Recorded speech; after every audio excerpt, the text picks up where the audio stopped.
পশ্চিম বর্ধমান থেকে বীরভূমের পাচারের সময় বিপুল পরিমাণ জাল লটারি উদ্ধার করল বীরভূমের কাঁকড়তলা থানার পুলিশ। এই ঘটনায় শেখ বান্টি নামে এক লটারি বিক্রেতাকে গ্রেফতার করা হয়েছে। উদ্ধার হওয়া জাল লটারির বাজার মূল্য প্রায় 30 লক্ষ টাকা বলে পুলিশ সূত্রে জানা গিয়েছে। পাশাপাশি অভিযুক্তের ব্যবহৃত মোটর বাইকটিও বাজেয়াপ্ত করা হয়েছে।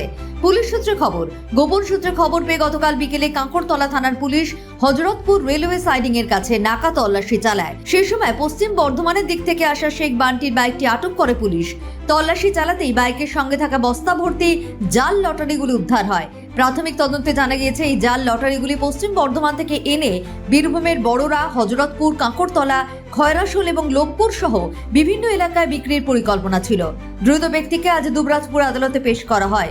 ঘটনা তদন্তে নেমে পুলিশ জানতে পেরেছে এটি একটি বড় চক্রের কাজ হতে পারে।